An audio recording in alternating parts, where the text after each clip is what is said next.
Two major ex-WWE stars debut with New Japan Pro Wrestling, and I think that's a really great idea for both men. Dolph Ziggler and Matt Riddle will be debuting with New Japan Pro Wrestling. I got all the news on their upcoming matches right here on OTS. Also, WWE is keeping very quiet about Roman Reigns and The Rock.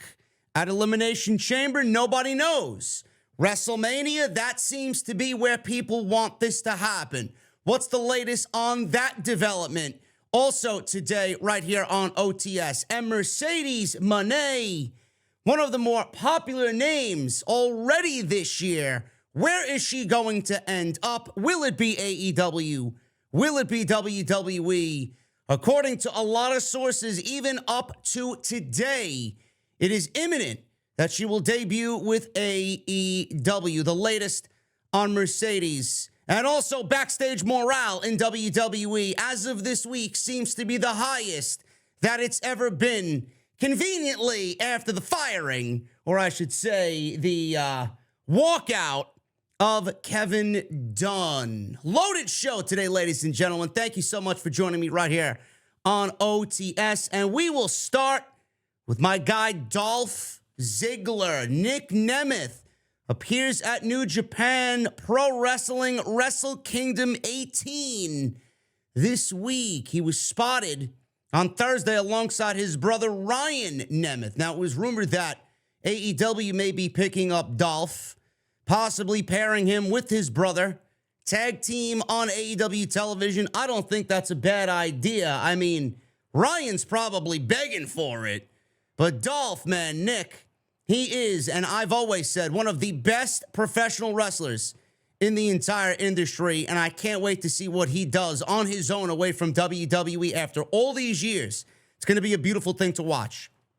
Now, Ziggler was identified as Nick Nemeth when he and his brother were at ringside before IWGP Tag Team and Strong Openweight Tag Team Championships were defended at Wrestle Kingdom 18. However, after David Finlay defeated Will Ospreay and Jon Moxley to become the first ever IWGP Global Champion, Finlay had a confrontation with Nick, having to be separated by security.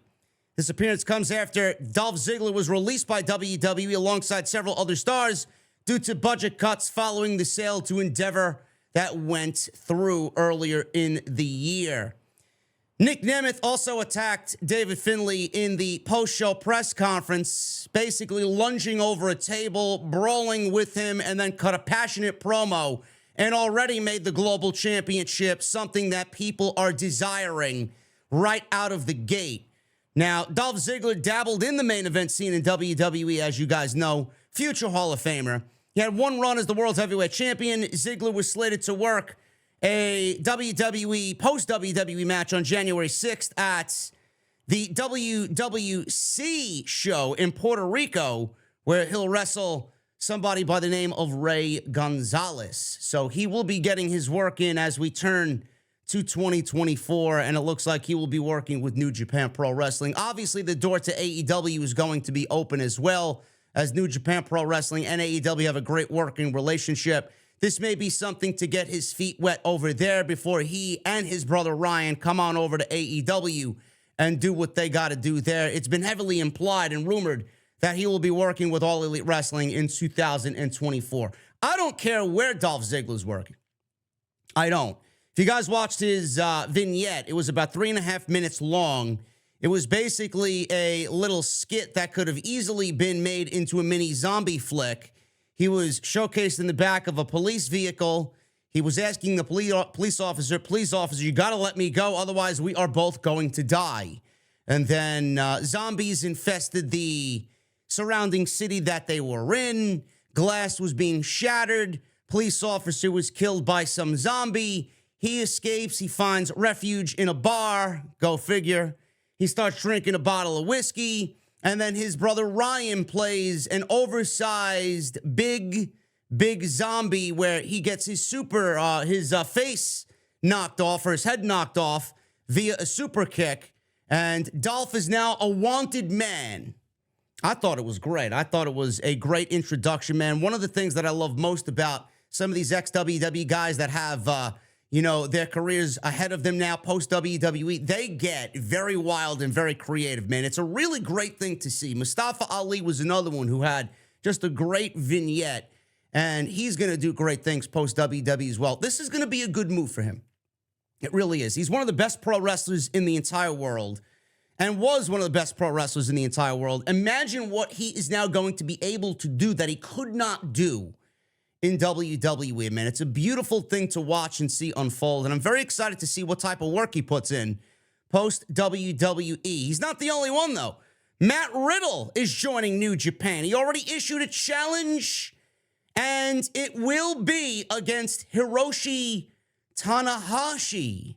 This is also an interesting development. Following a successful stint in NXT and on the main roster, Riddle's journey in WWE took a big downturn when Randy Orton got injured and was out for 18 months, and they were forced to relinquish the Raw Tag Team titles. This incident led to WWE canceling their plans for a feud between the two, which would have been great if Riddle could have remained on his best behavior.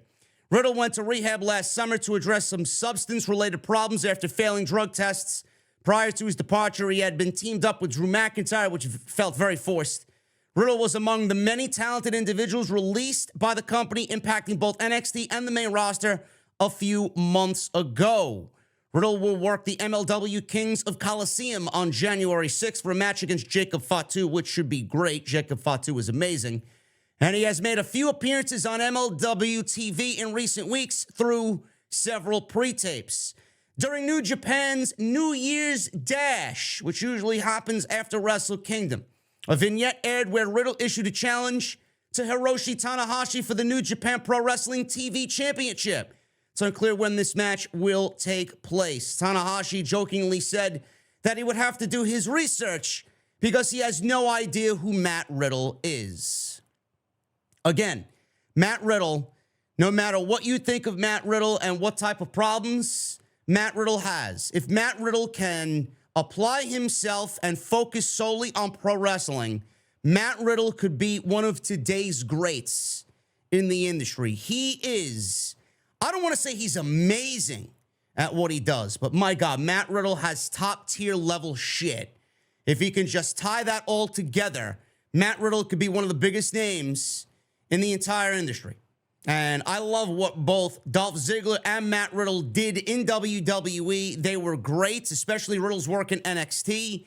It was a little bit too comedic for me on the main roster, as Vince McMahon really wanted to embellish the stoner side of Matt Riddle, but he's going to be himself. What you see and what you hear from Matt Riddle is Matt Riddle. That's why he's so genuine, and that's why a lot of people kind of gravitate to what he is and what he does. But if he can apply himself in the ring and stay out of trouble, I mean, the sky's the limit for Matt Riddle, man. I'm very excited to see what these two guys do post-WWE. Same thing with Ali and Elias, who's now Elijah. It's going to be a great time to be an ex-WWE guy post-WWE, man. The creativity's out there. The opportunity is certainly out there. And it's very interesting and exciting to see where these guys end up and what they can do following stints in WWE. So, Dolph Ziggler and Matt Riddle, the first two names, two of the biggest names to come out of the releases last year. They're doing some big things already. WWE is keeping quiet on the possibility of a match between The Rock and Roman Reigns, whether it happens at the Elimination Chamber or at WrestleMania in Philadelphia. The Rock made a surprise appearance with Jinder Mahal on Monday night. After laying him out, The Rock ended the segment by asking fans in attendance whether he should sit at the bar, a booth, or at the head of the table when going out to dinner that night. A reference, obviously, to Roman Reigns and the undisputed WWE Universal Champion. Now, although not confirmed, it's believed this was the tipping off point for the long-talked-about match between Roman Reigns and The Rock. The match was discussed for WrestleMania 38 in 2022 before it was decided the following year at WrestleMania 39 in LA it would be better off there, and the match again was delayed. Now we look at WrestleMania 40, and the news about this match is making the rumor mill once again. Now, WrestleMania 39 probably would have been the best place to do it, But we all said, and I know I said, that with the merger with Endeavor and WWE and 40 being a nice round number and Endeavor now owning WWE, they want WrestleMania 40 and the first WrestleMania under their umbrella to be the literal biggest of all time. And how are you going to do that? By canceling this match at WrestleMania 39 and then doing it at 40. And if you don't think that they had inklings of a deal then you're an idiot. Of course they knew what they were doing. This was all pre-planned, and Vince McMahon had it in the back of his mind who he was going to give the 51% of the company to. Again, it wasn't about a sale of the company. It was about keeping Vince McMahon in charge, but knowingly what we know now, Ari Emanuel, Nick Khan, and everybody involved played Vince McMahon like a fiddle because he really doesn't factor into anything right now. And the dream match that Vince McMahon wanted is now being booked by Paul Levesque. I love it, man. You couldn't script a better story. Dave Meltzer reported that nothing is official as of now. But if you guys need to go back and think about what WWE does, they never promote a match that is never going to happen. So Vince had this in the back of his mind. I'm not going to promote a match if it's never going to happen. The fact that Rock went out there and made that slide of a reference to Roman Reigns indicates that we are on the road to this potentially happening in WWE. Meltzer wrote, everyone is tight-lipped completely about Johnson and would not have said what he said at the time without a plan being in place to build to such a match. Meltzer pointed out that while Mania is the obvious place to do the match, it could be at the Elimination Chamber in Perth, Australia on February 24th, since there is a story that the government there specifically requested Dwayne Johnson on that show. It could also be at the next show in Saudi Arabia before Mania, since Saudi pays so much money anyway. It is also possible that Reigns could face The Rock and Rhodes on different nights at WrestleMania 40, since Reigns vs. Rhodes was believed to be happening before The Rock's return anyway, in the main event on night 2 of WrestleMania 40. If you guys want my real, full, genuine thoughts about this, I ranted about this because people in the community pissed me off so much that, and they pissed me off because they don't think. They don't apply. They immediately go, oh, it's got to be WrestleMania because it's The Rock, and The Rock is never going to retire and have his last match anywhere but WrestleMania. I mean, okay, I mean, you could run with that, but I mean, I would love for you to explain to me why it needs to happen at WrestleMania and why we need to disrupt current storylines, because now all of a sudden, on his own time, he wants to come back and tell Nick Khan and Triple H, yeah, you know what, guys, I'm ready to do the match. No, it doesn't work that way. From WrestleMania 39 and the conclusion of night 2, you already had it in the back of your mind that you were going to do Cody Rhodes and Roman Reigns again at WrestleMania 40. You didn't think WWE had it in the back of their mind that Roman Reigns was going to hold the title for a complete full year following WrestleMania 39? You don't think that they had that match planned already in the back of their minds for WrestleMania 40? Now all of a sudden The Rock is back. Now everybody's on the, oh no, Cody doesn't need to be there. Fuck Cody Rhodes bandwagon. No, it doesn't work that way. Why disrupt creative because you need this match to happen at WrestleMania? What difference does it make? You're applying this match to WrestleMania because you are conditioned to think WrestleMania is the biggest ever. And it is. But no matter where Dwayne Johnson goes, no matter when this match happens, it's going to get the same amount of attention that it's going to get at WrestleMania if it happens at the Chamber. Why is that? Because The Rock is bigger than WWE. It doesn't matter where this match takes place. You could do this match on the moon in the dead of the winter. People are gonna fucking care about it the same amount of if it happened at WrestleMania. Who gives a shit? If it happens at the Chamber, you get the best of both worlds here. You don't fuck up creative. You get your match. He plays a role on the road to WrestleMania. Roman beats The Rock. He looks bigger and better than ever. He's the fucking king. He's the god. He sits upon the throne. Nobody can beat him. And then Cody does it at WrestleMania 40 in the main event of night 2. And then we are finally freed of this. And we can actually have a champion that's on TV. And then we can build towards Cody Rhodes and Randy Orton going into SummerSlam. And then Roman could sit there and feud with CM Punk for the summer of Punk 2024. I mean, I'd love for someone to tell me how those ideas are bad. They're not. The match could take place in Perth. By the way, you know, the idea of, oh, well, the show is not going on until 4:30 in the morning. Rock is not going to wrestle Eastern time at 4:30 in the morning. I don't give a fuck what you think The Rock wants. They're going to fucking pay him handsomely to be there. And there's this thing called on demand. People will watch at their own discretion. Now, I will clearly be watching live because it's what I do, and I'll have to suck it up that day and get up at 4:30 in the morning. Not a big morning guy. Don't start talking to me in the morning unless I had 2 cups of coffee. But everybody's going to be paying attention. All eyes on the Elimination Chamber. You don't fuck up creative plans, and everybody wins. Sure, WWE could do Rock and Roman on night 1. Sure, WWE could do Rock and Roman on night 1 leading to Cody and Roman on night 2. Yeah, I've talked about it.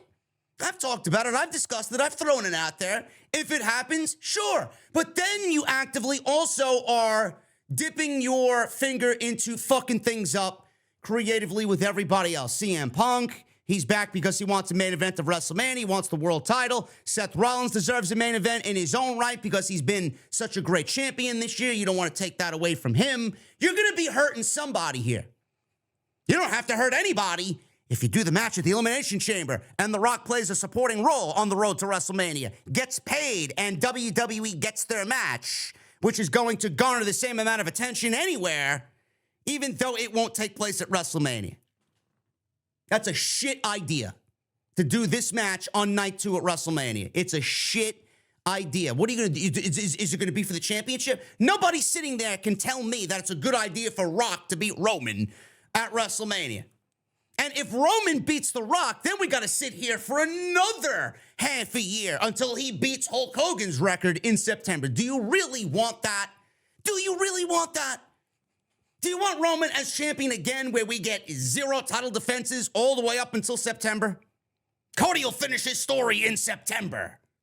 Now, Cody's going to finish his story at WrestleMania. Just as much as you think The Rock and Roman is a WrestleMania match, Cody's moment should also happen at WrestleMania because by that logic, it's the biggest event and where WrestleMania moments are made, right? WWE wants to go for the moment. If Cody wins and beats Roman at, I don't know, Backlash, not going to really have the same impact. But, you know, don't tell that to these fucking people that don't want to hear about Roman and Rock. Same thing applies. Same thing applies. Don't fuck people over that have already been in the plan for a year, all because this geek wants to come back. Come on now. Very, very heated argument, man. I don't like it. We'll see what happens. Chamber's the best way to go about it. And finally, guys, Mercedes Mone. Oh, my goodness. This woman is in everyone's mouth, legitimately. Looks more likely that Mercedes will be making her AEW debut, and it's only a matter of if, or when, not if. But WWE talks fell through, as we all know, as was reported last week. WWE was in talks with Monet about returning. However, both sides were not in agreement on a deal. WWE sources claim that they were the ones to walk away from the negotiations. The talks fell through because they were far apart on money. And there's a lot of talk about her going to AEW, so much that it's expected that she is now AEW bound. On The Observer, Meltzer said this in regards to Mercedes and her arrival in AEW being imminent. Well, the belief is that she's imminent. The expectation is that it's imminent. Until it happens, and I hear that the contract is actually signed, I don't take anything seriously. So he just contradicted himself there. This is why Meltzer doesn't really get the respect that he thinks he deserves anymore. Because look at this line. The expectation is that it's imminent. The belief is that it's imminent. Okay, you saying it's imminent, people are going to run with it's imminent. And then he goes on in the next sentence, well, I don't believe it until I actually see a contract signed. No shit. No shit. I don't take anything seriously because it's been a year of rumors and thoughts and nothing happened. Obviously, she's been talking. Yes, obviously delayed because of the injury. Yeah, but it was months before she had the injury. Yeah, she could have signed with AEW at that time last year. That was not, it was only a few dates, like 5 shows being under a New Japan contract. Nothing precluded her from signing with AEW other than if she did, she'd give up the chance to go to WWE. She was negotiating with WWE just until recently, and who knows exactly how this will turn out. Like when she shows up and when she signs the contract, I'll believe it. But I mean, yes, in AEW, the belief is that it's imminent. It's probably going to happen. Everyone's expecting it to happen. So we'll see if and when it does happen, says Dave Meltzer, end quote. If WWE gets Mercedes, it's a huge move because they realize that Charlotte Flair is out and she won't be back until November. She plugs right into the Bayley storyline. And we're going to find out where she goes this month. It's going to be this month. If it doesn't happen at the Royal Rumble, then I think it's pretty safe to say that she's on her way to AEW. And this notion, with everybody saying, oh, well, why would you debut Mercedes on TV and not at a pay-per-view if they're AEW? Because Deonna Purrazzo came out on Wednesday and people were disappointed that it wasn't Mercedes. I mean, Deonna's a huge get for AEW. It's a couple of feet in the right direction, honestly. You don't get an opportunity to sign someone the caliber of a pro wrestler like Deonna Purrazzo to help your division every fucking week. Same thing with Mercedes. Some of the biggest TV debuts, some of the biggest wrestling debuts have happened on TV. I don't see why that would be any different for Mercedes. Mercedes is going to end up joining one of these two promotions. If it's not at the Royal Rumble, it will probably be with AEW, but it's still a possibility that she could show up in the Royal Rumble. I am of the belief that she is in AEW. From what we have been told, she's going to AEW. If she shows up in WWE, I won't be surprised because of 2 reasons. One, WWE needs Mercedes. They need her. Just as much as she needs them, they need her. Charlotte is out. And Mercedes is big enough, if not a bigger name, to replace Charlotte Flair being out all year. Number 2, I cannot, for the life of me, see Triple H let Mercedes walking away. I can't see it. I cannot see it. For a company that's making all this money, they're just going to let her walk? You've already set a bad precedent. I don't give a fuck what her loyalty is or that she walked away. She walked away from Vince and Bruce because of fucking terrible creative. And the fact that they basically told her she peaked and we're not going to give her the amount of money they thought they, should have been given Charlotte Flair. You won't walk away from that. Good on her for standing up for herself. Good on her for walking away from the fucking evil empire. It's not the same people anymore. It's not the same empire anymore. It's a different administration. She would not do that to this administration. Guaranteed. I cannot see Triple H letting this woman walk away. It's a matter of when and not if. AEW would be a great home for her. With that women's division and some leadership, they could have the best women's division in the entire fucking industry. And you know it with those names. Add her to that list, forget about it. A new revolution could be happening. She could be the leader of a new revolution if she wants to be, if Tony books it to happen.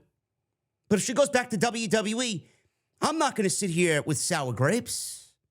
She'll jump right into the fire, especially with Naomi rumored to be going back over there. Naomi, Bayley, they got a great women's division in their own right. They may be the best right now with the fucking core talent that they got. You had Mercedes and Naomi again. Now we're cooking. And that would be a great full circle tale. Her back there teaming with Naomi or teaming with Bayley against Damage Control.